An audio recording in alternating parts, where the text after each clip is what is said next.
नाय कृष्ण चैतन्य नामने गौरव तुषे नमः। हे कृष्ण करुणा सिंधु दीन बंधु जगतपते गोपेश गोपिका कांत राधा कांत नमस्तुते। तप्त कांचन गौरांगी राधे वृंदावनेश्वरी वृषभानुसुते देवी प्रणमामि हरिप्रिये। तवैवास्मि ना जीवामि त्वया विना इति विज्ञाय राधे त्वं नये मां चरणान्तिकम्। गुरुवे गौरचंद्राय राधिकाय तदालय कृष्णाय कृष्णभक्ताय तद्भक्ताय नमो नमः। वांशाकल्पतरुवैश्य कृपा सिन्धुवेव च पतितानां पावनेभ्यो वैष्णवेभ्यो नमो नमः। श्री कृष्ण चैतन्य प्रभु नित्यानंद श्री अद्वैत गदाधर श्रीवासादि श्री गौर भक्त वृंद। हरे कृष्ण कृष्ण कृष्ण हरे हरे, हरे राम राम राम हरे हरे। मैं सर्वप्रथम मध्य गुरु पद्म परमाराध्यतम नित्य प्रविष्ट ओम विष्णुपाद अष्टोत्तर श्रीमद् भक्ति वेदांत श्री नारायण गोस्वामी महाराज मध्य शिक्षा गुरु पद्म परमाराध्यतम नित्य प्रविष्ट ओम विष्णुपाद अष्टोत्तर श्रीमद् भक्ति वेदांत श्री वामन गोसाई महाराज के अभय चरणार बिंद में अनंत कोटि दंडवत प्रणाम कर उनकी है कृपा की वांछा करती। मैं ग्रंथराज मणि श्रीमद् भागवतामरीची माला हृदय रचयिता ओम विष्णुपाद सच्चिदानंद श्री भक्तिविनोद ठाकुर के चरणार बिंद में अनंत कोटि दंडवत प्रणाम कर उनकी अहत कृपा की याचना करती हूँ। मैं सभी वैष्णव के चरणों में यथायुग बंधन अभिवादन दंडवत प्रणाम करती हूँ। तो भक्ति का क्रम चल रहा है और भक्ति के क्रम में भाव। तो 7 चीजें तो पहली हो गई, 7 लेवल: श्रद्धा, साधु संग, भजन क्रिया, अनर्थ निवृत्ति, निष्ठा, रुचि, आसक्ति। इसके बाद फिर भाव, इसके बाद प्रेमा भक्ति। प्रेमा भक्ति तो पहली स्टेज तो हम लोग यहीं पे फंसे रहते हैं कि वो ब्रह्म कौन है, परमात्मा कौन है, भगवान कौन है। तब हमें समझ में आ जाता है कि जो भगवान है वही ब्रह्म और परमात्मा को क्रोडीभूत या अंगीभूत करके विराजमान है। यानी कि जो भगवान है उनके अंदर ब्रह्म भी है और परमात्मा भी है। तो ब्रह्म निशक्तिक है। यदि मात्र ब्रह्म को लिया जाए तो ज्योति अकेली क्या करेगी? हम ब्रह्म का चिंतन करेंगे, ज्योति का चिंतन करें तो काम तो वो भी करेगी, परंतु उसमें क्लेशोधिक तरस्ते शाम, उसमें कष्ट बहुत है क्योंकि वो अव्यक्त है, प्रकट नहीं है। लेकिन जब हम सेकंड लेवल परमात्मा उनके कि वो सारे जगत के सृष्टि करता है, सारे जगत के संहार करता है, सारे जगत के पालन करता है, ये परमात्मा का स्वरूप है। उसके ऊपर जो भगवान है वो मध्यमाकार है, बहुत अत्यधिक सुकुमार है, बहुत अधिक सुगंधित है, सुवासित है। सारे जितने भी सौंदर्य संसार का उनके अंदर है, संसार भर का सारा ऐश्वर्य उनके अंदर है, संसार भर का सारा माधुर्य उनके अंदर है। तो उनको प्राप्त करने की अभिलाषा हमारे मन में जाग जाती है कि ऐसे कौन है। उन्हीं को प्राप्त करने के लिए फिर आचार्यगण आते हैं। एक जगह तो यहाँ तक लिखा था कि कितने ही ऐसे, क्योंकि अच्छा एक बात ये भी समझ लो ध्यान से, हमने भजन कर लिया, भजन करके हमें सिद्धि मिल गई, हमें हमारा मंजरी स्वरूप प्राप्त हो गया। और मंजरी स्वरूप प्राप्त होने के बाद हमें नित्य धाम मिलने की योग्यता भी प्राप्त हो गई। नित्य धाम में भी सेवाएं चल रही हैं। माँ भी चलो सेवा मिल गई, किशोरी जी की कोई ना कोई सेवा किसी अनुगत में। उसके बाद भी तो भजन करना ही पड़ेगा, क्योंकि साधक और सिद्ध अवस्था दोनों साथ चलती हैं। हमारे हर व्यक्ति के 2 रूप हैं। एक तो सिद्ध अवस्था में हम वैकुंठ में विराजमान है हमेशा ही गोलोक धाम में जो हमारा सिद्ध स्वरूप है वो हमें प्राप्त नहीं हो रहा, और दूसरे स्वरूप में हम साधक रूप में है। साधक रूप में हम इस संसार में घूम रहे हैं। लेकिन यदि हम साधारण है, साधक भी नहीं हुए भी ऐसे मनुष्य जन्म, तो हम जी रहे हैं, मर रहे हैं, 84 लाख में भटक रहे हैं। तो अपनी अपनी स्टेज की बात है। तो कई आत्मा ऐसी भी होती हैं जो जनलोक में, जैसे कि शौनक आदि ऋषि, तपलोक में ये लोग बैठते हैं और सोचते हैं कि हम भी जन्म ले लें और उपकार करें मनुष्य जाति का। ये बेचारी झगड़ती रहती है, रोती रहती है, कलह करती रहती है, एक दिन ऐसी मर जाती है, इनको जाकर बताएं। तो कहते हैं कि योग्य माता पिता नहीं मिलते जहां पर जाकर ये जन्म ले।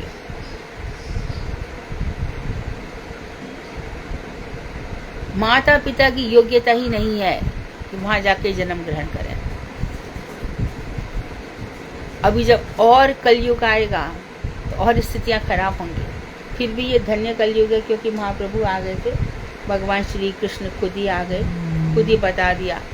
तो अंतरंग कारण तो ये रहा कि राधा के अंदर ऐसा क्या मादन नाम का महाभाव है, अधिरूढ़ महाभाव। उस महाभाव से राधा मेरा भजन करती है, उनके अंग अंग से ये महाभाव टपकता है और रसराज के अंग अंग से रस टपकता है।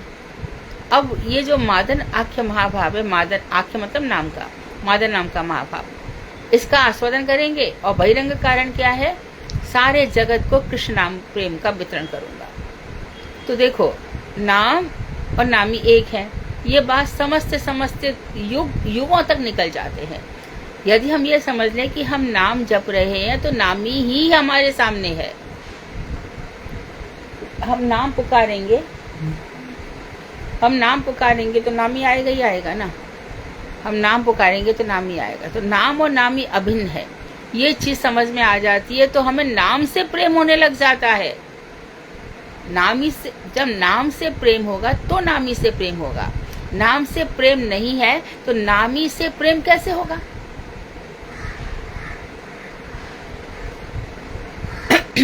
तो प्रेम की लालसा हृदय में जाग जाती है खूब अच्छी तरीके से।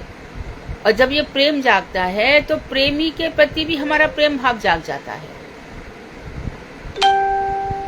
तो इसी को भाव ये कहते हैं।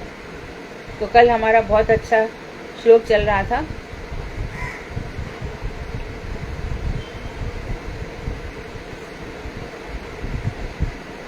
उन्होंने बता दिया कि मैंने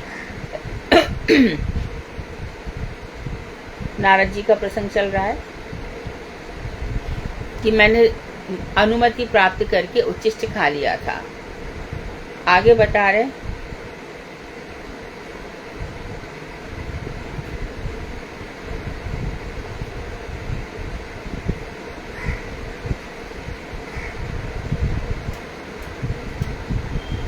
तत्रानवहं कृष्ण कथा प्रगायताम् अनुग्रहेणा शरवं मनोहराः ताः श्रद्धया मे नुपदं वृष्णवताः प्रिय श्रवस्यंग ममाद्भवद्गतिः रतिः।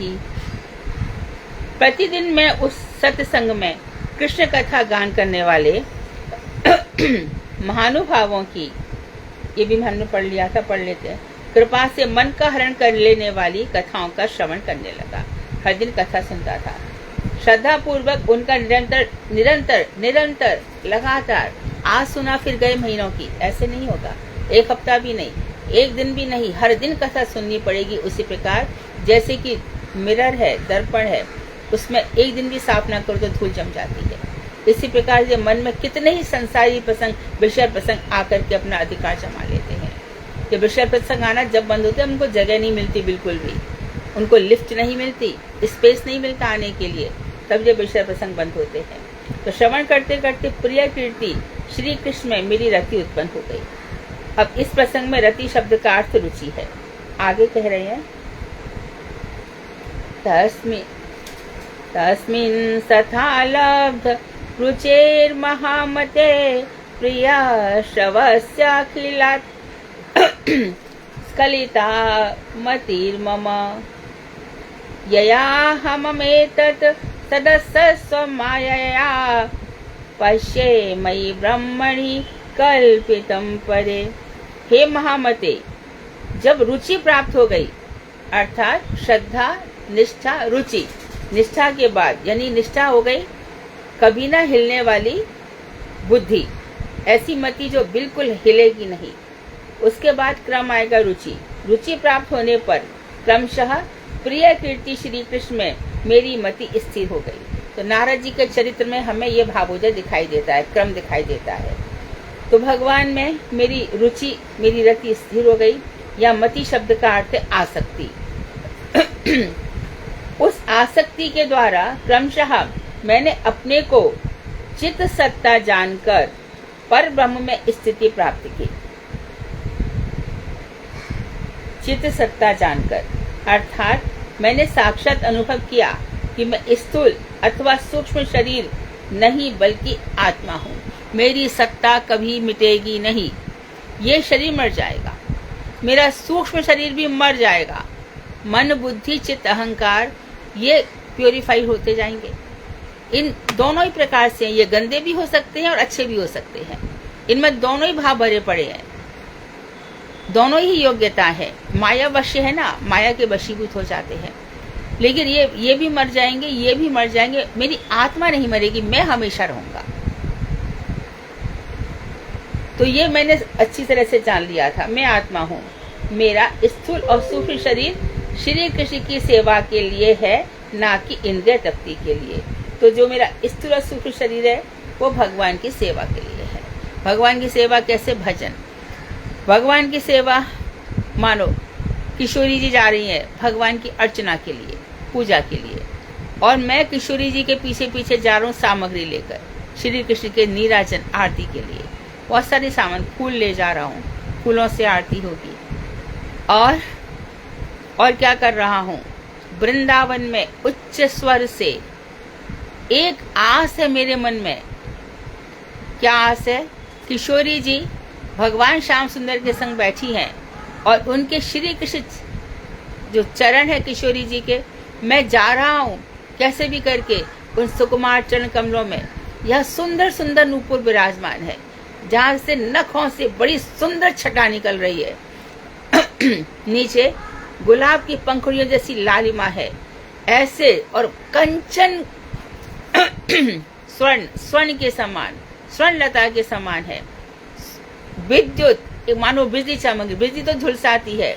ये अंग सुकुमार हृदय में शोभा प्रदान कर रहे हैं और मैं पीछे पीछे चला जा रहा हूँ, उच्च स्वर से गाता जा रहा हूँ, हरे कृष्णा, हे राधे, हे कृष्ण। वो मुझे मिलेंगे, अवश्य मिलेंगे, और मैं उच्च स्वर से गा रहा हूँ।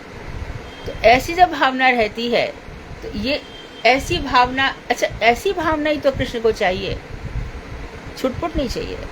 आज भजलिए, मानो संख्या पूर्वक एक संख्या हो गई भाई, 16 माला जपली मैंने, अब हो गया माला 16 जपली। ये उनका काम नहीं है मार्ग, ये उनका काम है कि जिसका 16 सेकंड भी बेकार चला गया तो मेरा जीवन बेकार गया। हाय हाय, ये क्या हुआ, मेरा समय बेकार गया, मेरा भजन नहीं हुआ। जिनको जितनी ऊंची अवस्था प्राप्त, उनका हृदय वैसा हो जाता है, अपने आप ही वैसा हो जाता है। ये करना नहीं पड़ता, हो जाता है। अभी भी यदि हमारा मन संसार में बट रहा है, अभी भी संसार के लिए क्या कहेंगे, वो क्या कहेंगे, है कौन जो कहने वाले? कौन है? भगवान है क्या? फिर भी डर है। क्यों डर है? अच्छा, जो नहीं डरे उनका क्या बिगड़ गया? क्या बिगाड़ लिया समाज में? हमारा तो किसी ने कुछ नहीं बिगाड़ा।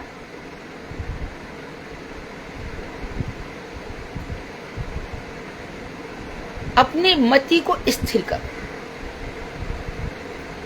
कृष्ण के अलावा कोई हमारा, उनकी कृपा होगी तो हजारों लोग हमारे घर पे आ जाके हमारा काम कर देंगे।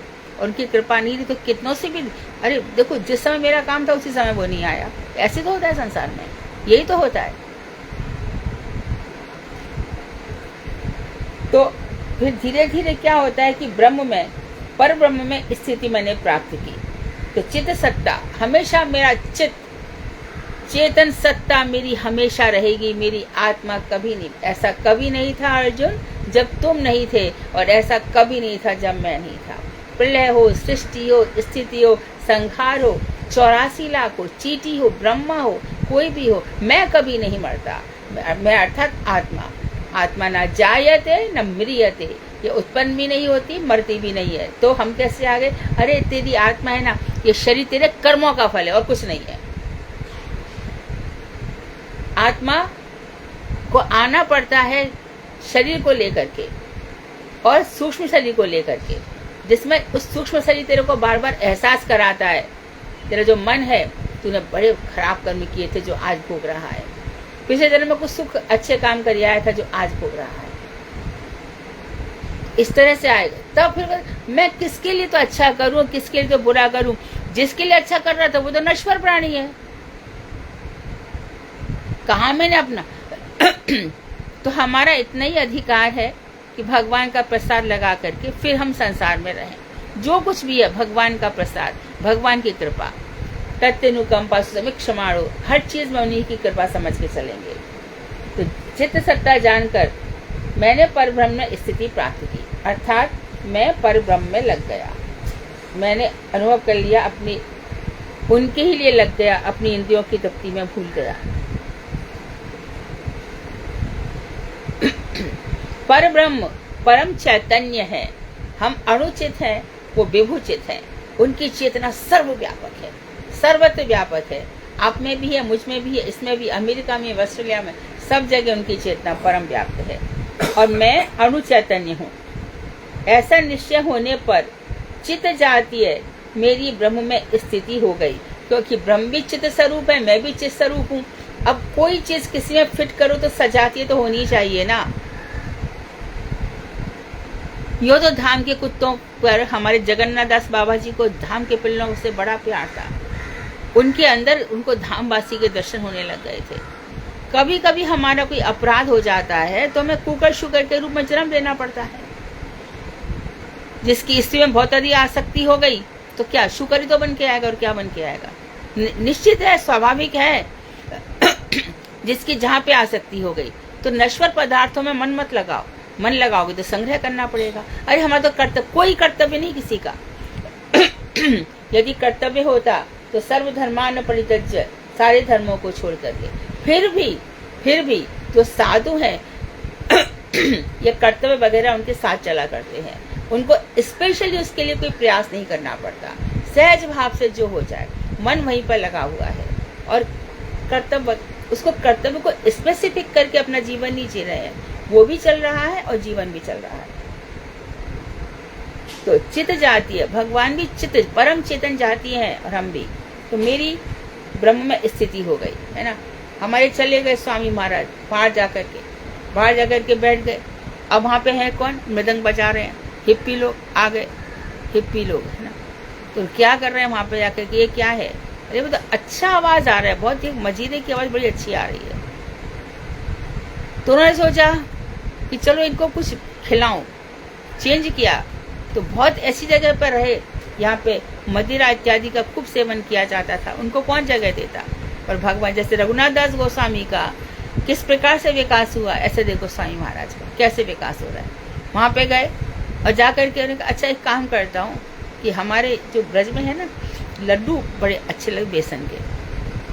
कितने ही ऐसे पत्र हैं महाराज के, स्वामी महाराज के, हमारे गुरु जी के पास आए हैं, जो पत्र छप भी गए हैं, जहाँ पे वो कह रहे हैं कि भैया मृदंग भेज दो, मजीरे भेज दो, यहाँ पे प्रचार करना है। और गुरु जी एकदम प्रसन्नता से भेज रहे हैं। तो वहां जाकर के लड्डू खाने लगे। तो उनका देखो कृष्ण का आनंद ऐसा आनंद है। तो उन्होंने पहले संसार का करके दिखाया, फिर धीरे धीरे आंखें बंद करो, भगवान का भजन करो, जोर जोर से हरिनाम करो, जोर जोर से हरिनाम, तुम्हारा भी भला होगा और जो सुन रहा है उसका भी भला होगा। तो ऐसे स्वामी महाराज ने खुद बर्तन घिस के, खुद प्रसाद बना करके, सब कुछ करके सिखाया। तो ऐसा फिर मेरी ब्रह्म में स्थिति हो गई। जड़ देह में जो मैं का अभिमान था, मैं स्त्री हूँ, मैं पुरुष हूँ, मैं लंबी हूँ, मैं गिट्टी हूँ, मैं मोटी हूँ, मैं काली हूँ, मैं पतली हूँ, वो ऐसी है, वो ऐसी है। अरे तुम्हारा फिगर तो बहुत सुंदर, ये क्या तुमने पुट ऑन कर लिया? अरे कितना सुंदर फिगर था, अरे थोड़ी मैं, अरे क्या खा रही हो आजकल? ये सब ये जड़ अभिमान है। मेरी बेटी आई है, मेरी बेटी की बेटी आई है, मेरे नाती हुआ है, ये सब जड़ अभिमान है। अरे मेरा बैंक बैलेंस तो भाई बहुत अच्छा है, मेरे हस्बैंड तो मेरे लिए बहुत करके रखा हुआ है, क्या करूं, मेरे पास कुछ भी नहीं है, दिन रात चिंता लगी रहती है। ये सब जड़ देह की चिंताएं भक्तों को नहीं सताती और ना भक्तों का कुछ बिगड़ता है, ना में भक्त प्रणश्यति, मेरा भक्त कभी नष्ट नहीं होता। तो मैं का अभिमान था वह भी दूर हो गया, जड़ देह में जो मेरा अभिमान था।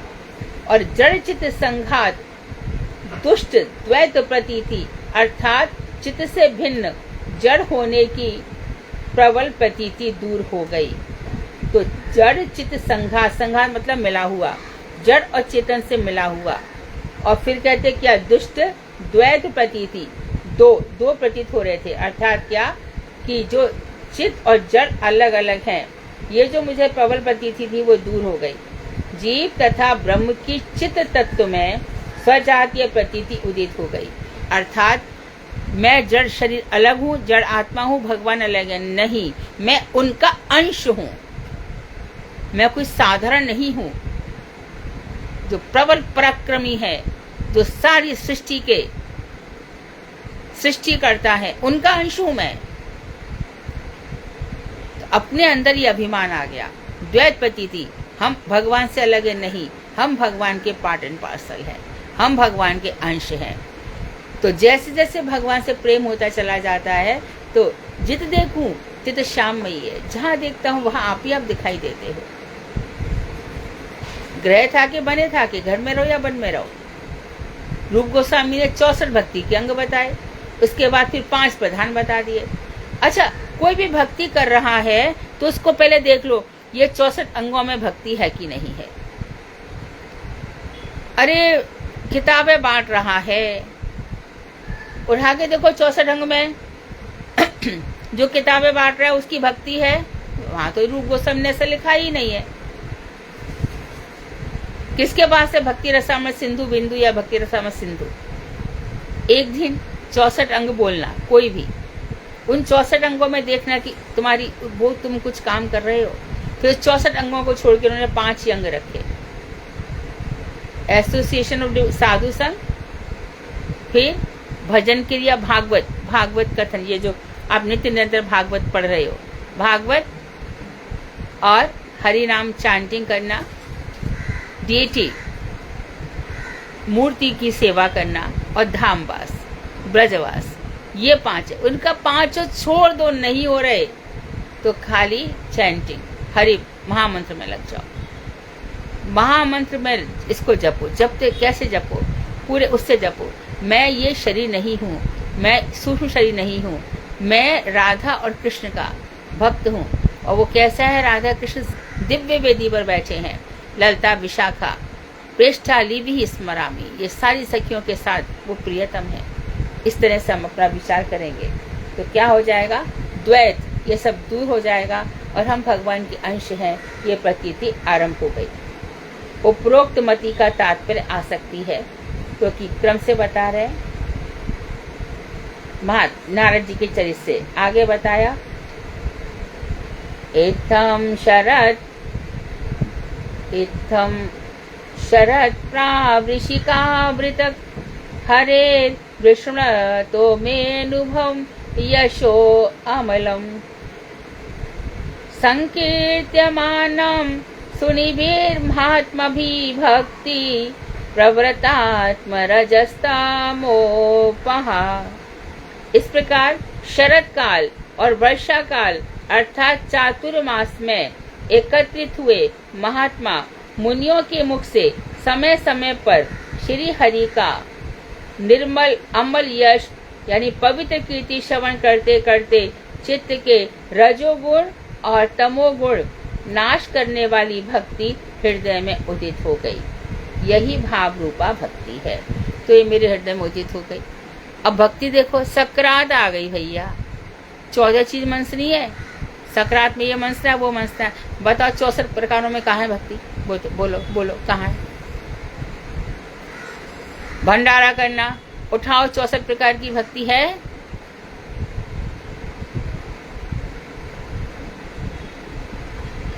किसी प्रोग्रामों में शामिल होना, उठाओ भक्ति। तो भक्ति के 64 अंगों में जो चीज नहीं है वो भक्ति कैसे हो सकती है? उसे भक्ति, हमें लग रहा है कि हम भक्ति करते हैं, अरे बड़ी भक्ति करते हैं, क्या बड़ा भंडारा चलता है उनके यहाँ, तो बड़े भारी भक्त हैं। अरे कुछ नहीं चलता, भंडारा चलता है तो कोई भक्ति नहीं है वो। फिर तो परीक्षित महाराज अपने सारे के सारे जितने कोष खजाने निधि सब खोल देते, ले जाओ। और कृष्ण प्रसन्न हो जाते, वाह रे वाह, तो खूब दान किया भैया, आजा। नहीं मिला ना? कहाँ से मिला? परीक्षित की कथाओं से। और अरे हमने तो दान दिया, हमसे कहा गया है कि एक हाथ से देना, दूसरे से मत बताना। तो दान का फल गुप्त रखो, स्वर्ग मिल जाएगा आराम से। कोई, लेकिन भक्ति दूर दूर तक नहीं है। भक्ति है कृष्ण की इंद्रियों का तर्पण करना, उनसे प्रेम करना, और इसी भक्ति से जब श्रद्धा होती है ना तो चित्त शुद्ध हो जाता है, फिर न कर्मों में मन लगता है न ज्ञान में। वो जो कर्म हमारा समय वेस्ट करते हैं हम उसमें अपना समय क्यों फंसाएंगे। उपरोक्त भक्ति का तात्पर्य भाव है, भाव। श्रीमद् भागवत के प्रथम स्कंद के 2 अध्याय में कहा जा रहा है, तदा रजस्तमो भावाः कामलोभादयाश्च ये चेत ऐतिरनाविद्धं स्थितं सत्त्वे प्रसीदति एवं प्रसन्न मनसो भगवद्भक्ति योगताः भगवतत्त्वविज्ञानं मुक्त संगस्य जायते। सब बता दिया। तब से रजो भाव और तमो भाव स्वरूप काम लोभ आदि मेरे चित्त को नारद जी बता रहे हैं कभी भी विद्ध नहीं कर पाए। तो रजो भाव और तमो भाव से मेरा चित्त है ना, अभी हमारा चित्त कोई कुछ हमसे कहे हम सुनेंगे किसी की बकवास। भक्त है, they won't take any nonsense from any person, किसी का भी नॉनसेंस लेंगे नहीं।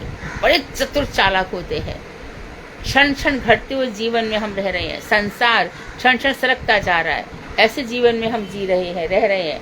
तो सत्वगुण में स्थित होने से आत्मा प्रसन्न हो गई। तो सत्वगुण में तो आत्मा सुप्रसिद्धि कब प्रसन्न होती है, जब ना वहाँ पे ना काम है, ना क्रोध है, ना लोभ है, ना मोह है, ना ईर्ष्या है, वहाँ पर मस्त है एकदम। यहाँ पर ऐसा क्रम है, नैष्ठिकी श्रद्धा पूर्वक, नैष्ठिकी श्रद्धा अर्थात जो कभी हटेगी नहीं, ऐसे भगवत भक्तों के संग में हरि कथा श्रवण कीर्तन से समस्त पाप नाश हो गए। तो समस्त पापों का नाश किससे होगा? श्राद्ध से नहीं, तीर्थ के नहाने से नहीं, प्रयाग में नहाने से नहीं, कुंभ पर्व पड़ा है वहाँ पे स्नान करने से नहीं, हिमालय जाने से नहीं, केदारनाथ, बद्रीनाथ, गंगोत्री, जमुनोत्री, चारों धाम नहीं, जगन्नाथ दर्शन से नहीं। तो कैसे? भगवत कथा श्रवण से। जगन्नाथ के दर्शन करने गए और दर्शन करने गए तो क्या हुआ? जैसे कि हमारे रामानुजाचार्य दर्शन किए, वहाँ पे देखा दैत्य लोग ये खा रहे हैं, तम्बाकू खा रहे हैं, पान सुपारी खा रहे हैं। रामाचार्य के भगवान की सेवा में ऐसा अपराध करते हैं ये लोग। तो उन्होंने अपने शिष्यों से कहा चलो भाई चलो, ऐसा करो तुम लोग सेवा करो। और रामाचार्य की चलती तो बहुत थी उस समय, श्री संप्रदाय बहुत भारी संप्रदाय था, मायावाद का खंडन इसी संप्रदाय ने किया था। तो उनकी बात मान गए। तो भगवान को तो देखो, उनके प्रिय कौन है ये कैसे पता चलेगा? उनके प्रिय तो दैत्य है। तो मेरे दैत्य जो सदियों से उनके परिवार टू परिवार, उन दैत्यों में बेटा जरूर पैदा होगा। ऐसा नहीं होगा कि निर्वंश हो जाएगा या बेटियां नहीं रहेंगी, बेटियां आ जाएंगी। माँ तो परिवार पे परिवार चलते ही चला आ रहा है। तो वहाँ पे अरे ये मेरे इन लोगों इसने हटा दिया। तो रामाचार्य को कहते कि उठा करके खटिया उठा के डाल दी उनकी। कोई कहते वहाँ डाली शंकर जी, कोई कहते जहाँ पे कुल भगवान थे, कच्छप अवतार जहाँ पे था वहाँ पे डाल दिया। तो ये ऐसे ऐसे भगवान है। अब बताओ ये किससे प्रसन्न हो रहे हैं? बताओ तो सही, किससे प्रसन्न हो रहे हैं? उनकी प्रसन्नता के बताओ कौन कौन से पैरामीटर कृष्ण प्रसन्न हो गए। और देखो हनुमान जी से हमने कहा ये जब देखो जब आगे बैठे रहते हैं कथा में, उसमें बिल्कुल छोड़ते नहीं है। कभी तो हमें भी तो चांस मिलना चाहिए राम आपकी सेवा के लिए। ऐसे सब अपनी सेवा बांट लो, ऐसे भी कथा कही जाती है, वैसे भी कही जाती है, बांट लो। तो सबने सेवा बांट ली। अब हनुमान जी, कृष्ण, लक्ष्मण तो बड़े खुश हो गए, अब इसके लिए कोई सेवा नहीं बची, हर प्रकार की सेवा बढ़ चुकी है। तो हनुमान जी कह रहे हैं ठीक है मैं एक सेवा ले रहा हूँ, आप सब जानते हैं क्या ली? जमुआई सेवा। तो जम्हाई आएगी तो मैं चुटकी बजाऊंगा। अब तो बड़ी मुसीबत हो गई, क्योंकि महाराज बिल्कुल सारे टाइम उनका मुखारबिंद का दर्शन करते हैं, मुख से उनकी आंखें नहीं हटती। अब अंदर चले गए, राम और सीता शयन कक्ष में गए तो भी पहुंच गए, राम का मुख देखते जा रहे हैं। सीता बोली ये क्या कर? राम बोले बहुत चालाक है। तो मुझे पता तो चलना चाहिए कि आप कब जमाई लोगे, बाकी सेवा का तो समय है, कब आप प्रसाद पाएंगे, कब नहाने जाएंगे, कब स्नान होगा, कब आप दातुन करेंगे, सारी सेवाएं हैं, पर मुझे नहीं पता चलेगा कि आप जमाई कब लोगे, तो मैं तो अपनी सेवा से वंचित नहीं होगा। तो ये प्रसन्नता की चीजें हैं। एक भी उदाहरण बता दो। इसलिए हम लोग भटकाव में आ जाते हैं। उसने ऐसा किया, वो तो बहुत दान देती है, हमारे तो बस की नहीं है भैया इतना दान देने की। इतने दान देने वाले को क्या मिल गया बता दो तो जरा।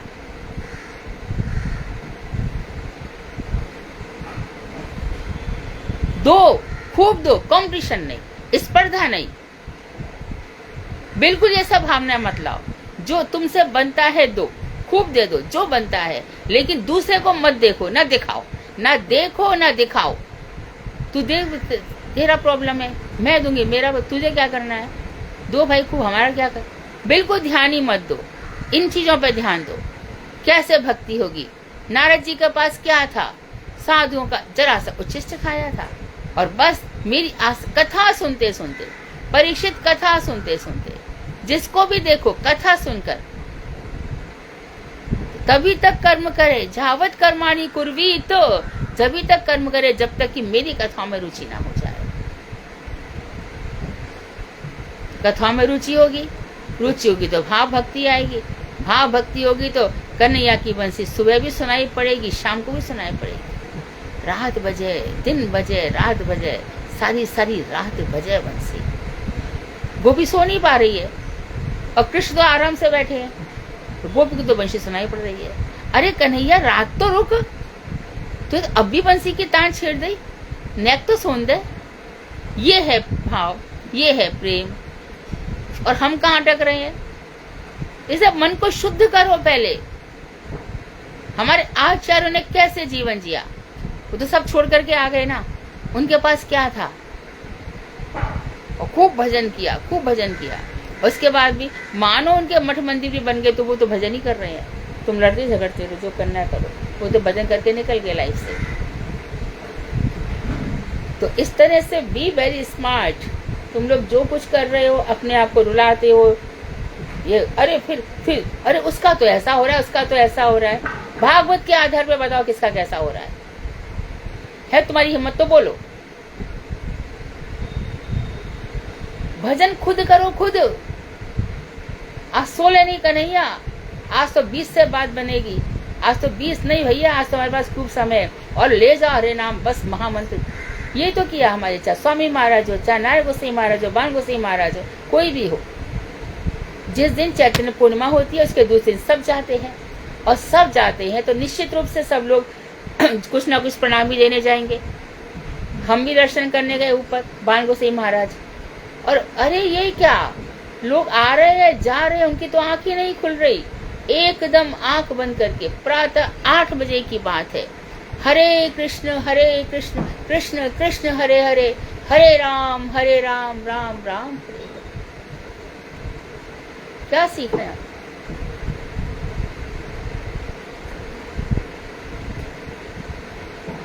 तो हमें ऊपर उठना होगा। तो जब हम भगवत भक्तों के संग में हरि कथा सुनते हैं, तभी हमारे समस्त पाप नष्ट होते हैं, और किसी चीज से नहीं होते, हरि कथा से होते हैं, तथा चित्त शुद्ध हो जाता है, परम पवित्र चित्त हो जाता है। नैष्ठिक की श्रद्धा से पूर्व जिस अनर्थों का नाश हुआ था, उन्हें केवल नष्ट प्राय समझना चाहिए। तो उससे पूर्व जो भी हमारे अनर्थ थे, यहाँ वहाँ मन भटक रहा था, मन नहीं लग रहा था, पुस्तकें नहीं अच्छी लग रही थी, संसार की बातें अच्छी लग रही थी, शरीरों में बड़ी आसक्ति थी, धन में बड़ी आसक्ति थी, ये सब हमारे अनर्थ नष्ट ही समझो, सब दूर हो गए। यह विचार 5म, 6ठ तथा 7म श्लोक में दिखलाया गया है। जो अमंगल नष्ट प्राय थे, निष्ठा सहित हरि भजन करने से उन पापों के अंश भी दूर हो गए। थोड़े बहुत जो बीज बचे थे, कूट बचा था, जो कुछ भी थोड़े बहुत प्रारब्ध थे, अप्रारब्ध थे, अनारब्ध थे, संचित थे, क्रियामान, सब की सब शुद्ध हो गए, सब दूर हो गए। फिर भी चित्तगत पापाशय अर्थात अशुभ वासनाएं नष्ट नहीं हुई अभी भी। कौन कह रहा है? नारद जी। फिर भी थोड़ी सी अशुभ वासना मेरे अंदर रह गई।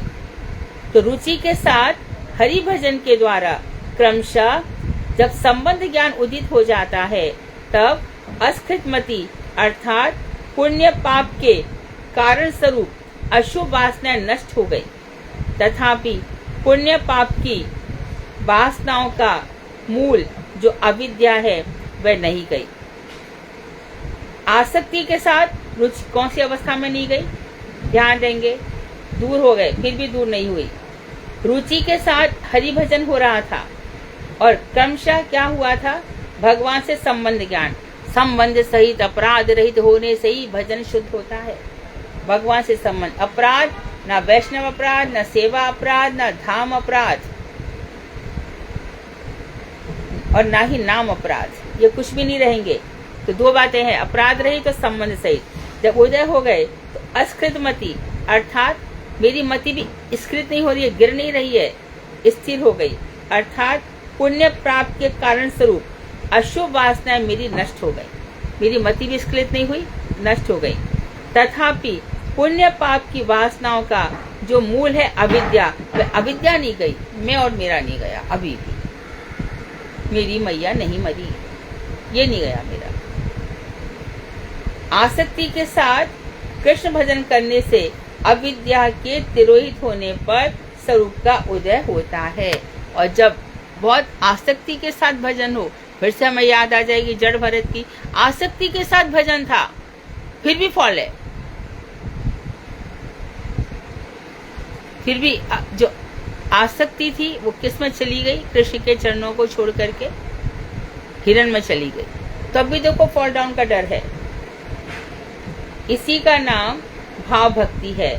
जब अविद्या ये विचारा तो ये दया। अब ये बताओ कि आप खूब भजन कर रहे हो और संसार की जो सृष्टि वहां पे चल रही है, अब वो दिख गया, तुमने बचा लिया, बचा होकर के बड़ा हो गया, अब उसको घूमने फिरने दो ना, उतनी आसक्ति रखो।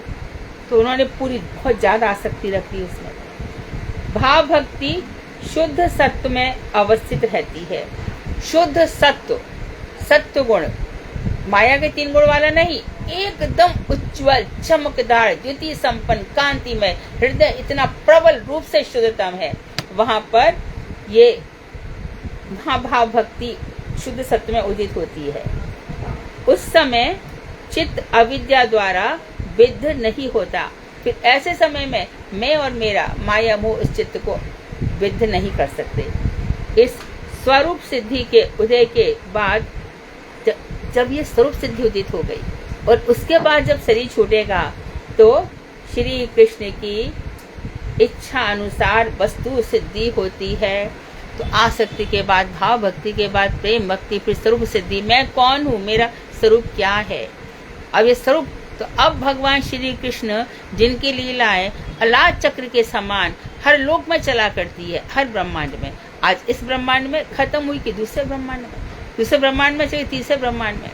तो जो लोगों का भजन परिपूर्ण हो गया, अब उनका स्टेप क्या है? स्वरूप सिद्धि के बाद वस्तु सिद्धि। वस्तु कौन है? वेद्यम वास्तव वधु। वस्तु कौन है? श्री कृष्ण। वो वस्तु की सिद्धि, वस्तु सिद्धि। अब ध्यान रखना, ये क्रम याद रखना। पहले ये साधन भक्ति यहाँ 7 है, फिर उसके बाद भाव भक्ति, प्रेमा भक्ति, स्वरूप सिद्धि, अपनी सिद्धि और वस्तु सिद्धि, श्री कृष्ण की प्राप्ति। फिर हमारा किसी गोपी घर में जन्म होगा। यूँ तो शंकर जी चले जाएंगे, रास मंडल में प्रवेश कर जाएंगे शंकर जी, परंतु हमारे कन्हैया को आनंद नहीं आता है। आज रास में आनंद नहीं आ रहा। सखी, हाँ कृष्ण आज आ तो नहीं रहा, रस नहीं आ रहा, एकदम रस का जो उससे वो अटक रहा है। लगता कोई पुरुष भाव वाला आ गया, पता लगा है, जाके देख लिया पौने शंकर जी को। हमारी पूर्णमासी देवी ने, पूर्णिमा जी ने, गौर हमारी पार्वती जी ने उनको पहना दिए थे लहंगा, चोली, सब बढ़िया सजा दिया था। बिल्कुल सुंदर सी स्त्री बन गई। आके गोपियों ने इसको खदेड़ डाला। माँ तो ठीक है, तू कौन है? गोपीश्वरी हूँ। ठीक है, क्या नाम है तेरे पति का? हालत खराब, इतना नहीं सीख कर आए थे। मैया बाप का नाम तो बता दे, तो भी चुप, गुल चापड़ के आ गए बाहर। तो वस्तु सिद्धि में जब ये शरीर भूल जाएगा, मैं राजा हूं, मुझे प्यास लगी है। परीक्षित 10वीं दिन की कथा चल रही, 10वीं अध्याय की कथा चल रही है, कुछ खा लो, भूख लगी होगी, कुछ पी लो, प्यास लगी होगी। नहीं, मुझे बिल्कुल नहीं लग रही। आप सुनाते जाएं, बस आप श्रवण कराते जाएं। हम भूरिदा जना, ये जो लुटा रहे हैं खूब, दिन रात परिश्रम करके सुखदेव गोस्वामी ने जिस तरह से किया, और जिस तरह से नारायण महाराज, स्वामी महाराज दिन रात परिश्रम करके अपना सुख नहीं देखा, यही भूरिदा जना है। जब ऐसे लोगों का संपर्क हो जाता है हमारे जीवन में, तब निश्चित रूप से शुद्ध भक्ति का उदय होगा, अवश्य ही होगा। तो अब वस्तु सिद्धि हो गई, कृष्ण वस्तु है। इस प्रकार से प्रसन्न मन होकर भगवत भक्ति योग के क्रम से मुक्त संग पुरुषों को भगवत तत्व का विज्ञान प्राप्त होता है। मुक्त संग, संग मतलब आसक्ति, जो समस्त प्रकार की आसक्तियों से छूट गए हैं। 60 वर्ष के हो गए, 70 वर्ष के हो गए, मेरी एक इच्छा और है, एक इच्छा और है। इच्छा पूरी ना हो लेकिन भगवान जरूर पूरा कर देते, एकदम जाने कब किस वक्त आ जाते हैं। तो मुक्त संग, जिनका सब प्रकार से आसक्ति छूट गई है, ऐसे पुरुषों को भगवत तत्व का विज्ञान प्राप्त होता है। 9वें श्लोक में जिस चित्त तत्व विज्ञान के विषय में कहा गया था, वह भगवत तत्व से पृथक है। तो जो चित्त तत्व विज्ञान, जो हमारी परम चेतना है, इसके अनुभव के विषय में जो बताया गया था, वह भगवान से अलग है। उपास्य तत्व में ब्रह्म प्रतीति प्रथम है, यानी कि जो हमारे उपास्य देव है वही ब्रह्म है, ये फर्स्ट एक्सपीरियंस है। प्रथम प्रतीति ब्रह्म वदन्ति तत्विदाः, क्या यज ज्ञानम अद्वयम, जिसको अद्वय ज्ञान कहते हैं, वही कौन है? ब्रह्मेति परमात्मेति भगवानिति शब्दते, उसी को ब्रह्म, उसी को परमात्मा, उसी को भगवान कहते हैं। तो जो ब्रह्म हो रहा है, ये अभी उस लेवल तक नहीं पहुंचा, हाईएस्ट लेवल तक, हाई लेवल पर है। फिर परमात्मा प्रतीति द्वितीय लेवल है, और भगवत प्रतीति तृतीय है। ब्रह्म प्रतीति में शांत रस की अधिकता होती है।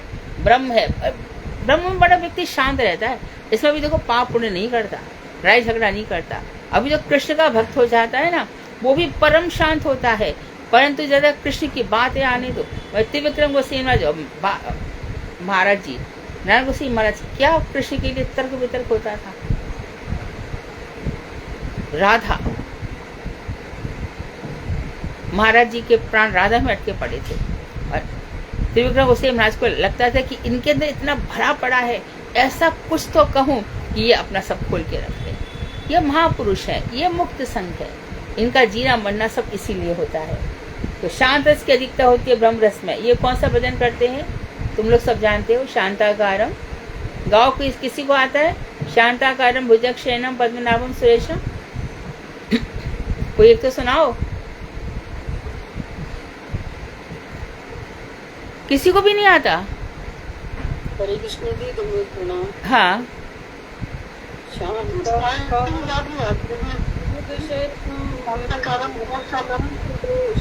दो आवाजें आ रही हैं।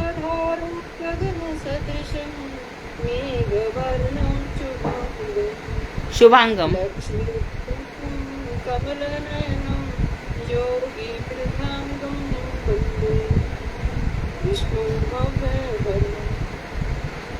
गड़बड़ कर दिया। शांताकारं भुजगशयनं पद्मनाभं सुरेशं विश्वाधारं गगन सदृशं मेघवर्णं शुभांगं लक्ष्मीकान्तं कमलनयनं योगिभिर्ध्यानगम्यं वन्दे विष्णुं भवभयहरं सर्वलोकैकनाथम। ये शांत रस की उपासना है विष्णु की उपासना। विश्वाधारम है, आप विश्व के आधार है। गगन के समान नील वर्ण है। मेघ वर्णम शुभांगम, आपके अंग बड़े सुंदर हैं। लक्ष्मी जी के प्रिय हैं। हम तो राधा कांत के पीछे पागल है ना। लक्ष्मीकांतम, कमल नयन कमल के समान है। आप योगी भी ध्यान गम्यम, तृतीय विभक्ति बहुवचन, योगियों के ध्यान से प्राप्त होने। वंदे विष्णु भवभयहरम, भव भय, संसार के भय को हरने वाले, सर्वलोकी समस्त लोगों के नाथ, आपकी हम बार बार, हमको इससे क्या लेना देना है, हमारा तो वो है ना, बरहा पीड़म नटवर वपु करने वो करने वाला।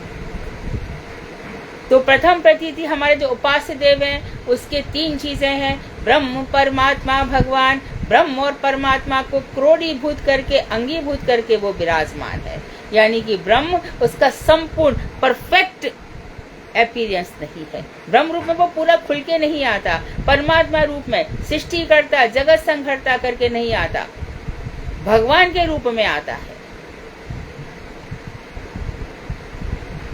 ब्रह्म प्रतीति में शांत रस की अधिकता होती है और भगवत प्रतीति में 5 रस, दास्य, सख्य, वात्सल्य और मधुर रस का उदय होता है।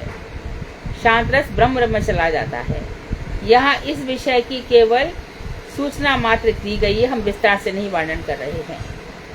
भगवत तत्व विज्ञान में चतुश्लोकी भागवत में उदित रस तत्व का लक्षण देखा जाता है। भगवान तत्व विज्ञान में जो 4 श्लोक है, अहम एवा समेवाग्रे, उसमें देखा जाता है भाव हो या रति, रस का स्थायी भाव है। भाव या रति मधुर रस का स्थायी भाव है। कोई भी रस हो, भाव से युक्त होना चाहिए, हृदय रस से युक्त होना चाहिए। इसमें विभाव, अनुभाव, सात्विक भाव तथा व्यभिचारी भावों का संयोग होने पर प्रेम रस होता है। विभाव होंगे, अनुभाव होंगे, फिर सात्विक भाव होंगे और व्यभिचारी या संचारी जो 33 प्रकार के भाव है वो इसमें आलम्बन, उद्दीपन सब कुछ होगा। देखो भैया, एक बात ध्यान रखो, हम सब हैं आश्रय आलम्बनी। हमारे गुरु जी भी आश्रय तत्व हैं, हमारे ग्रंथ भी आश्रय तत्व हैं, हमारे महाप्रभु भी आश्रय तत्व हैं। हम भी आश्रय तत्व के पीछे पीछे चल रहे हैं। विषय तत्व तो एक वही है, बस कृष्ण, वही भोक्ता है।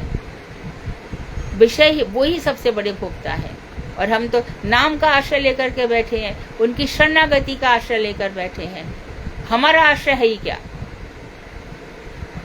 तो ये जब उसमें आलम्बन, उद्दीपन इत्यादि अनुभव ये सब हो जाते तब प्रेम रस होता है। इसी का नाम भगवत तत्व विज्ञान है।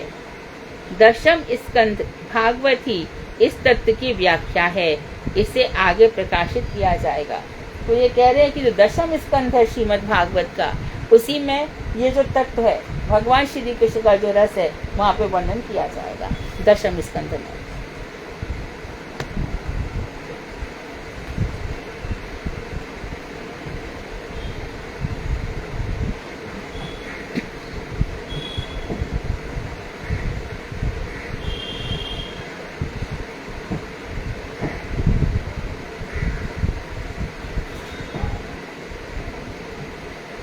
और पढ़ते हैं श्रीमद् भागवत प्रथम स्कंद 2 अध्याय। अतो वै कवयो नित्यं भक्तिं परमया मुदा वासुदेवे भगवती कुर्वन्ति आत्मा प्रसादिनी। इस रस को प्राप्त करने की आशा से सभी बुद्धिमान कवि यानी विद्वान आनंद पूर्वक पराभक्ति अर्थात केवला भक्ति के द्वारा वासुदेव भगवान की आत्म प्रसादिनी अर्थात साधन की अवस्था में भी आनंद प्रदायिनी भक्ति का साधन किया करते हैं।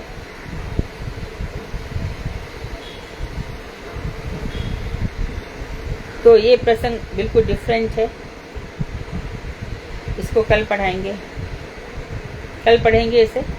वांक्षा कल्पतरु वैश्य कृपा सिंधु वेव च पतितानां पावनेभ्यो वैष्णवेभ्यो नमः।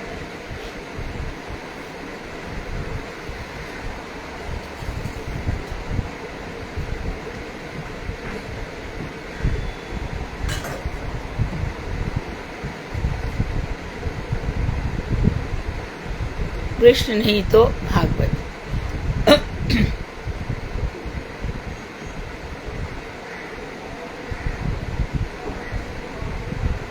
नष्ट प्रायेषु अभद्रेषु निरंतर भागवत सेवया।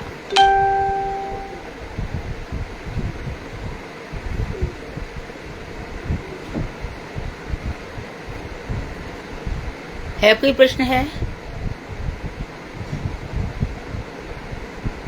हरे कृष्ण जी, दंडवत प्रणाम। हाँ, दीदी आपने ये भी बताया ना कि साधन भक्ति स्वरूप सिद्ध, ये जो भक्ति की वो बताया आपने प्रकार, ये बताना दोबारा से।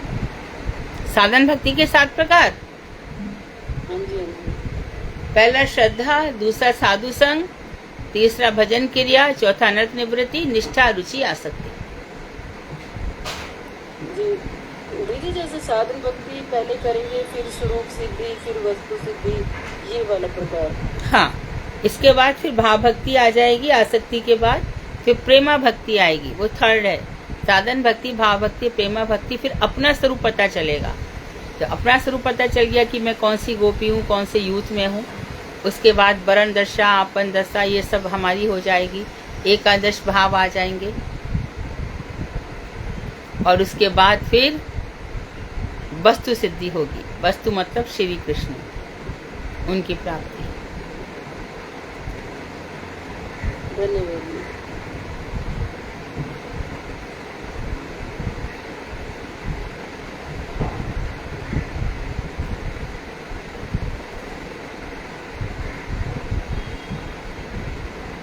हरे कृष्णा दीदी, धन्यवाद।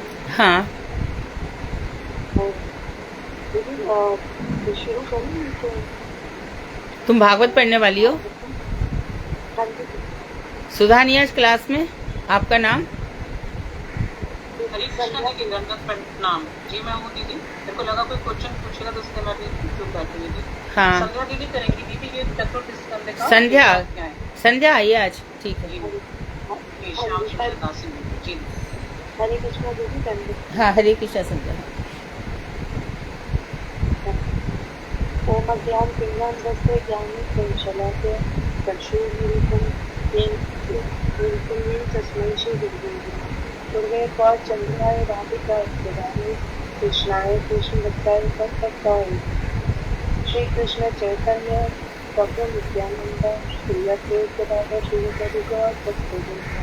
हरे कृष्णा कृष्ण कृष्ण हरे हरे, हरे राम राम राम हरे हरे। सर्वप्रथम मैं अपने गुरु पाठ पर ओम विष्णुपाद अष्टोत्तर शिष्यमत भक्ति वेदांत श्रीधर गोस्वामी महाराज जी के चरण कमल में दंडवत प्रणाम करती हूँ। तत्पश्चात परम राष्ट्रम परम गुरु श्री रूप गोस्वामी श्री शिला रूप सिद्धांति महाराज जी के चरण कमल में दंडवत अनंत कोटि दंडवत करती हूँ। तत्पश्चात जगत गुरु श्री भक्ति वेदांत ओम विष्णुपाद अष्टोत्तर शिष्य भक्ति वेदांत नारायण गोस्वामी महाराज जी के चरण कमल में अनंत कोटि दंडवत। यहाँ पर उपस्थित मेरी शिक्षा गुरु भगवताचार्य मधु बंडेला दीदी के चरण कमल में दंडवत। यहाँ पर उपस्थित वैष्णवी को मेरा यथा से प्रणाम। तो हमने पिछले अध्याय में श्री नारद जी द्वारा ध्रुव जी की महिमा के बारे में श्रवण किया और उनका विष्णु धाम में जो गमन हुआ उसके बारे में भी श्रवण किया। 13वां अध्याय जो कि ध्रुव के वंश में बेन का जन्म और उसके निश्चल आचरण से उसके पिता राजा अंक का वन गमन, इसके बारे में श्रवण करेंगे। तो यहाँ पर बता रहे हैं कि श्री सुख गोस्वामी जी ने शौनक ऋषि जी से कहा कि श्री मैत्रेय ऋषि जी के मुख से जब विदुर जी ने ध्रुव महाराज जी के विष्णु धाम की प्राप्ति के विषय में सुना, तब उनका श्री नारायण के प्रति भक्ति और भी सुदृढ़ हो गई। अब उन्होंने श्री मैत्रेय ऋषि से आगे और प्रश्न पूछने आरंभ किए।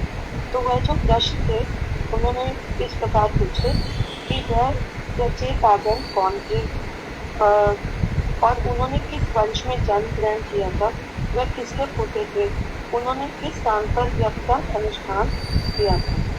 तो यहाँ पर श्री नारद जी ने श्री भगवान के उस समय स्तुति की जिस समय वर्ण आश्रम धर्म में निष्ठ रचयितागण श्री भगवान नारायण की पूजा आराधना कर रहे थे। विदुर जी ने श्री मैत्रेय ऋषि को देव ऋषि नारद ने भगवान की जिन लीलाओं कथाओं का उस यज्ञ स्थल में सुनाया था उन्हें सुनाने का आग्रह किया। तो यहाँ पर मैत्रेय ऋषि ने फिर विदुर जी से बताया कि ध्रुव महाराज जी के वंश में जो प्रचेताओं ने जन्म ग्रहण किया है तो वह उन्हीं की वंश बलि में का वर्णन करने जा रहे हैं, तो उनकी बात उसमें अपने आप ही आ जाएगी, तो वह उनके बारे में श्रवण करें। तो यहाँ पर हमने ये पहले भी जाना है कि जो ध्रुव महाराज हैं उनकी दो पत्नियां थी, इला और ब्रह्मी।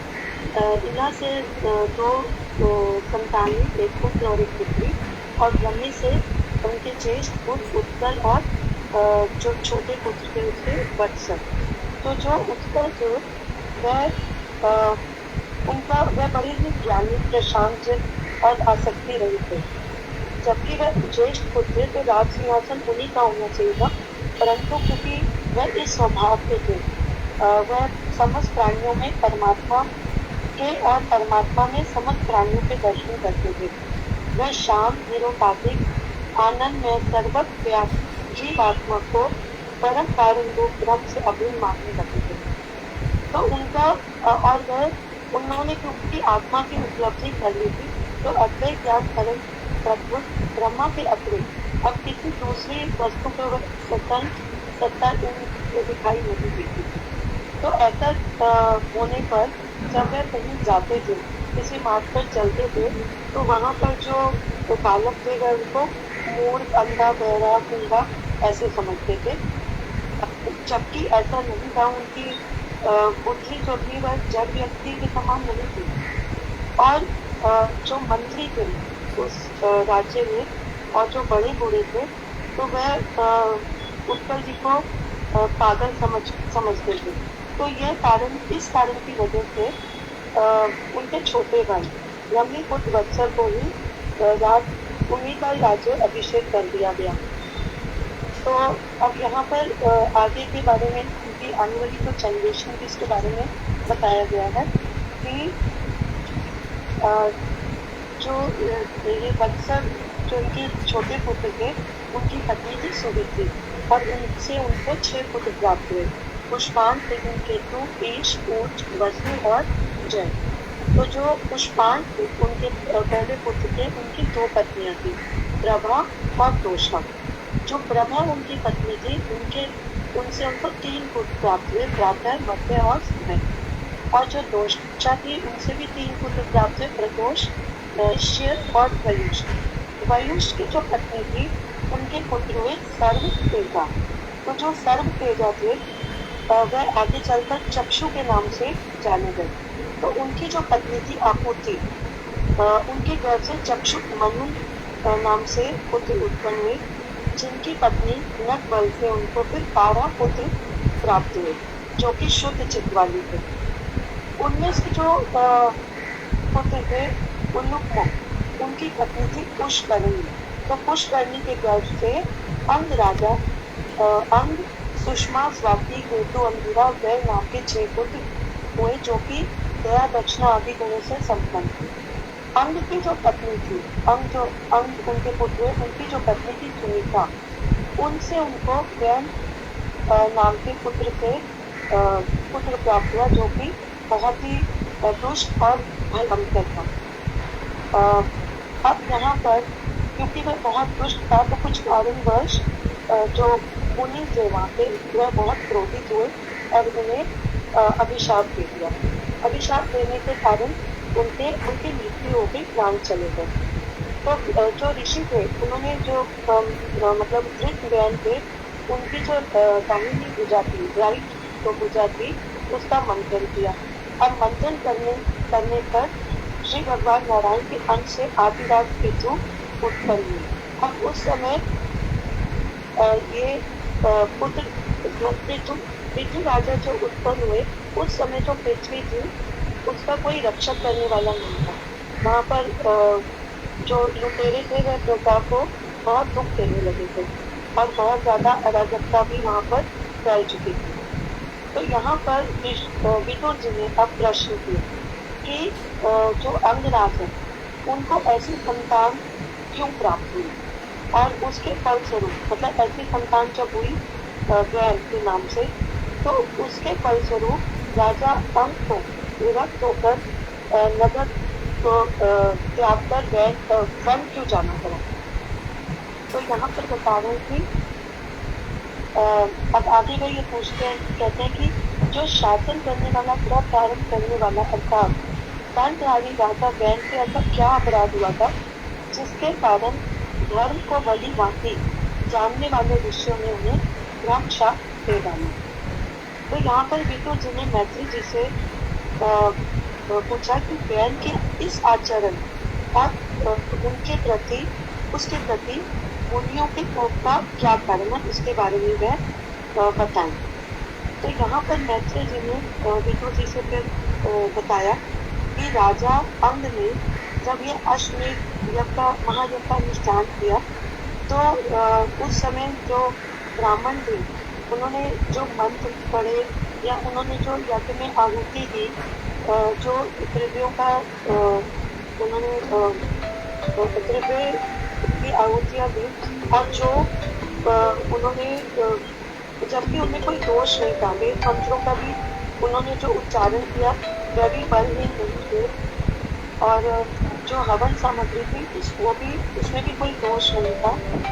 प्रभु जो वहाँ पर देवता थे वह अपना भाग ग्रहण करने नहीं आए थे। तो यहाँ पर जो ऋषि मैत्री ने बोले कि जो ऋत्विक ब्राह्मण थे उन्होंने राजा अंग से यह प्रश्न पूछा। तो उस समय राजा अंग जो थे वह बड़े दुखी हो गए। तो उन्होंने फिर तब उन्होंने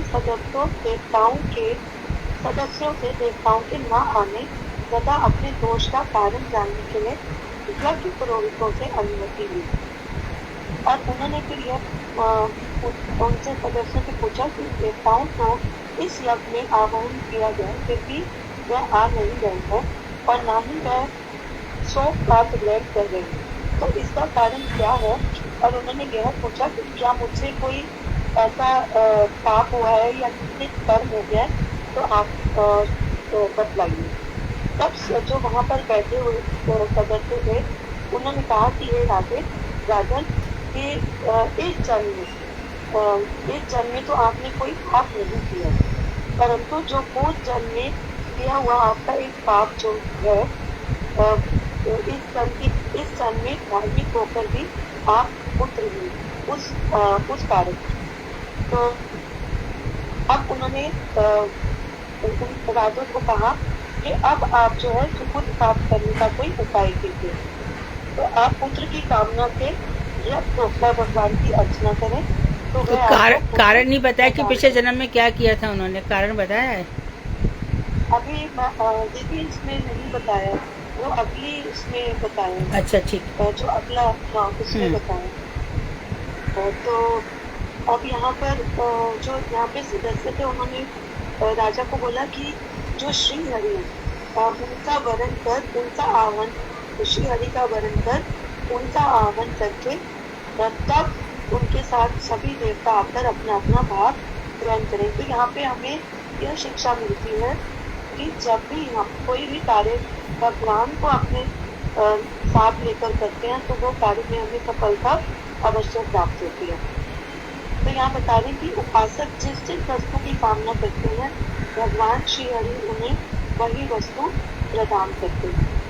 तो ब्राह्मणों ने सभासदों की बात सुनकर उनकी बातों पर विश्वास कर राजा अंग को पुत्र की प्राप्ति कराने के लिए पशु में, लेकिन यहाँ पर मुझे ये समझ नहीं आया था, पशु में यज्ञ रूप से प्रविष्ट होकर अवस्थित श्री भगवान विष्णु के उद्देश्य से पुरोडाश नामक हवि से आहुति प्रदान की। ये मुझे समझ नहीं आया। पुरोडाश नामक हवि मतलब खीर, जो हवन में सामग्री दी जाती है ना, तो पुरोडाश खीर को भी कहते हैं। तो ये पशु में यज्ञ रूप का क्या मतलब होता है? ऐसा होता है कि पहले पशु चढ़ाए जाते थे ना यज्ञ में, तो यहाँ पे पशु ना रख करके पशु जाती है, पशु को ऐसे मान करके कि हम पशु की बलि दे रहे हैं, पर पशु की बलि दी नहीं जाती है, पशु जाति करके। हाँ। ठीक है दीदी। तो यहाँ पर जैसे और वैसे भी अग्नि में श्रीमद् भागवत में कई स्थानों पे ये बताया गया है कि कभी कभी मानो पशु की बलि दी भी जाती है, उस पशु को फिर से जिंदा कर दिया जाता है, उसको युग काष्ठ से बांधा जाता है, फिर पशु को उसी वक्त जिंदा भी कर देते हैं। ठीक है, ठीक है दीदी। तो यहाँ पर फिर आगे जब जैसे ही यज्ञ में आहुति डाली गई, तो उसी समय एक पुरुष प्रकट हुए जो कि सोने के हार से विभूषित थे। उन्होंने उज्जवल वस्त्र पहने हुए थे और हाथ में सोने का पात्र पकड़ा था जिसमें सुपक खीर थी। तो तब उस समय राजा अम्ब ने ब्राह्मणों से अनुमति ली और अंजलि में वह खीर ग्रहण करी और बहुत ही प्रसन्नचित्त होकर अपनी पत्नी सुनीता को वह खीर दे दी। तो रानी सुनीता ने वह खीर को आनंद पूर्वक ग्रहण किया और तब उन्होंने गर्भ धारण करा और एक पुत्र को जन्म दिया जिसका नाम वैन। तो ये राजपूत जो वैन था वह बचपन से ही अधर्म था, क्योंकि अधर्म के अंश से उत्पन्न हुए अपने नाना मृत्यु का ही अनुगामी था, इसलिए वह अधर्मिक ही हुआ। तो ये जो बालक था वह ये बहुत ही दुष्ट था। तो इस दुष्टता में कैसे पता चलती है कि जब वह शिकार करने के लोभ से जंगल में जाता था, वन में जाता था, और तो जो बेचारे हिरण थे जो इधर उधर अपना उधर भाग रहे होते थे, तो वह उनको मार डालता था।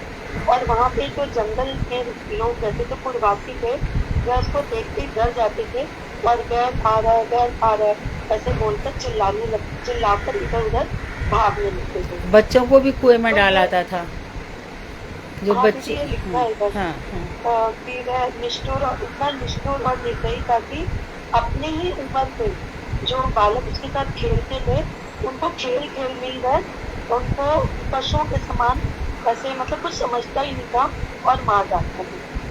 तो अब ये जब ये राजा अंग जब उन्होंने ये देखा कि वैन प्राणियों को इतना दुख दे रहा है, उनको इतना उत्पीड़ित कर रहा है, तो उनको बहुत दुख हुआ। तब अपनी डांट डपट से मार पीट के कई उपायों से उसको सुधारने का उन्होंने बहुत चेष्टा की, परंतु वह उसको सुमार्ग पर लाने में असफल रही। तब उनका जो हृदय है वह बहुत दुखी हो गया। तो यहाँ पर बताते हैं कि पुत्रहीन ग्रह में भी, तो ग्रह में भी कौन होता है जो इंद्रिय तत्व में भगवत सेवा विमुख ग्रह होता है कि जब पुत्र की कामना से भगवान की तरफ विमुख होते हैं, भगवान की तरफ प्रार्थना करते हैं, तो ये अर्चन करते हैं। तो यहाँ पर बताते हैं कि ऐसा पुत्र ना होने मतलब जब कामना करते तब पता नहीं होता कि इस प्रकार का वो पुत्र होगा। तो यहाँ पर बता रहे हैं कि वो संतान किस प्रकार से व्यक्ति को नष्ट कर देती है। यहाँ पे 3-4 कारण बताए हैं कि वह मनुष्य का संपूर्ण यश नष्ट कर देती है, वह महान अधर्म का उसको भागीदार बना देती है, सब प्राणियों के साथ विरोध करा देती है और कभी न छूटने वाली चिंता भी उस व्यक्ति को लग जाती है। तो ऐसा पुत्र न केवल कष्टदायक होता है अपितु वह मोह बंधन का भी कारण होता है। तो परंतु जो विवेकवान व्यक्ति होता है वह ऐसे पुत्र की कभी भी लालसा नहीं करता। तो यहाँ पर बता रहे कि सुपुत्र की अपेक्षा यहाँ से हमें एक शिक्षा मिली कि सुपुत्र की अपेक्षा वो पुत्र अधिक शुभदायक क्यों है। तो इसका कारण बता रहे हैं कि कुपुत्र से वह नरक के समान अनुभव होने लगता है और इसके फलस्वरूप क्या होता है कि मनुष्य को गृहस्थ धर्म के प्रति विरक्त हो जाता है, वह विरक्ति हो जाती है। तो यहाँ पर अब आगे यही बता रहे कि ये सोचते सोचते जो राजा अंग रात में विराते हो गए, उनको विरक्ति हो गई, रात भर उनको नींद नहीं आई और वे आधी रात को ही उठ बैठे और सबका मोह छोड़कर अपना राजमहल से निकलकर वन की ओर चल पड़े, जबकि उनकी पत्नी उस समय गहरी नींद में सो रही थी और उस राज्य के किसी भी व्यक्ति को यह पता ही नहीं चला। तो परंतु उसके बाद जब पता चला तो वहाँ के समस्त प्रजा, पुरोहित, मंत्री वह सब उनको ढूंढने के लिए निकले, परंतु वह उनको ढूंढ नहीं पाए। तब यहाँ पर विदुर जी को मैत्री ऋषि बता रहे कि जब राजा अब किसी भी स्थान पर नहीं मिले तब सभी प्रजा, पुरोहित आदि विफल मनोरथ होकर राजधानी में लौट आए और वहां आकर उन्होंने एकत्रित हुए ऋषियों को यथावत प्रणाम किया और अश्वपूर्ण नेतृत्व में राजा के नाम मिलने का वृतांत कह दिया। तो इस अध्याय में हमने यहाँ तक श्रवण किया।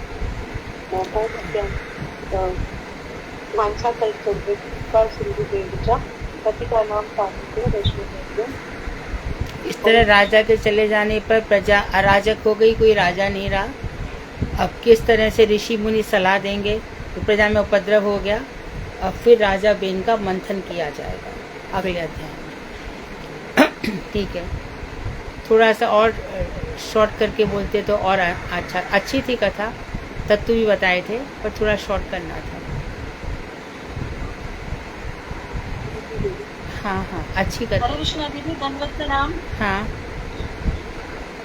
हाँ जी दीदी, यहाँ लिखा है सुपुत्र की अपेक्षा कुपुत्र ही हाँ, सुख क्योंकि पाएगा। उसमें सही तो कहा है, आसक्ति तो नहीं रहती, हाँ, संसार से मुंह हट जाता है। हाँ, घर से, गृहस्थी से, सब चीज से मोह हट जाता है, विरक्ति हो जाती है। हाँ। तब अपने धर्म के पथ पे हमने चल पड़ता है और क्या। तो भगवान की प्राप्ति के लिए चल पड़ता है, तो वो ज्यादा बेटर है। आइए जी। इंदुबाई जी कीर्तन। हरे कृष्णा, धन्यवाद प्रणाम दीदी। धन्यवाद। वृंदावन वासी कहते वैष्णवी रजाना, सखनी वंदना करी सबार चरण, नीलाचल वासी जत महाप्रभु दान, जिनके पड़िया वंदो सबार चरण, नवद्वीप वासी जत महाप्रभु भक्त, सबार चरण वंदो हैया अनुरक्त, महाप्रभु भक्त जत गौड़ देख स्थिति, सबार चरण वंदो करिया प्रणति, विदेशी विदेशी नेति पुरंदीर गान, बाहु करी वंदो सबार चरण, हैया छीन हई बीन प्रभु जगदास, सबार चरण वंदो दत्ते करी घात, ब्रह्मांड तारी ते शक्ति घरे जन जनी, वेद पुराणे गुण गाई दे बसूनी, महाप्रभु गण सब पतित पवन, पाई लोभ मुई पापी लई चरण, वंदना करी ते मुई कत शक्ति धरी, तम बुद्धि दोषे मुई दंभ मात्र करी, तथापि मुखेर भाग्य मने उल्लास, क्षमी मोराधामी कर निजदास, सर्ववांछा सिद्धि हय यम बंधु सूते, जगति दुर्लभ हैया प्रेम धनूते, मनेर वसना पूर्ण अचिरात हय, देवकी नंदन दास ऐ लोकिकय, नवनवासी जत वैष्णवीर गान, सखनी वंदना करी सबार चरण, जय वैष्णव ठाकुर, जय वैष्णव ठाकुर, वैष्णव ठाकुर, जय वैष्णव ठाकुर। हरे कृष्णा, धन्यवाद प्रणाम दीदी। अर्थ बोल दीजिए।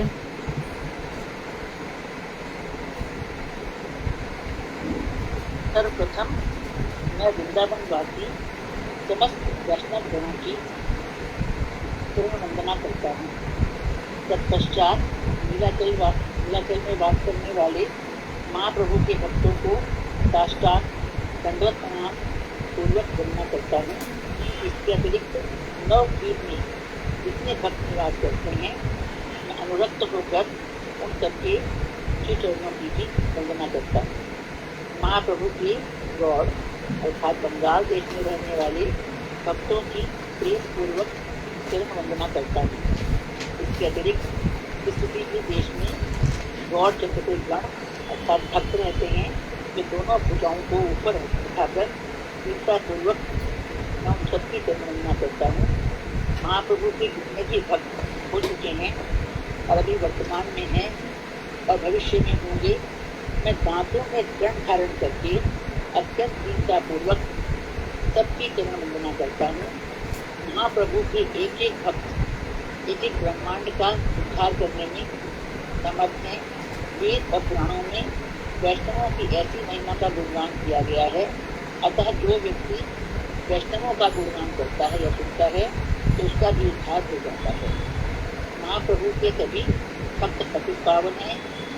इसी लोक से जैसे पापी ने भी उनके श्री चरणों में शरण ग्रहण की है।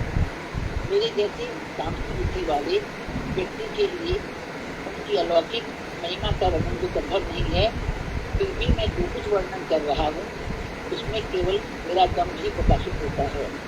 तथापि मेरे जैसे वो व्यक्ति का सौभाग्य ही है, उनका गुणगान करने से मेरे मन में उल्लास होता है। अतः हे प्रभु, आप मेरे दोषों को क्षमा कर उस अजम को अपना दास बना लीजिए, क्योंकि यदि कोई वैष्णवों की शरण में चला जाता है तो उसकी समस्त कामनाएं पूर्ण हो जाती हैं। जम के बंधन से उसे छुटकारा मिल जाता है एवं जगत के लिए दुर्लभ होने पर भी वह कृष्ण प्रेम को प्राप्त कर लेता है। देवकी नंदन दास इस आशा से यह सब वर्णन कर रहे हैं कि अति शीघ्र ही उनकी वासना भी पूर्ण हो जाएगी। हरे कृष्णा धन्यवाद। वांक्षकर्तृभ्यश्च कृपा सिन्धुभ्यो च पतितानां पावनेभ्यो वैष्णवेभ्यो पावनेभ्यो वैष्णवेभ्यो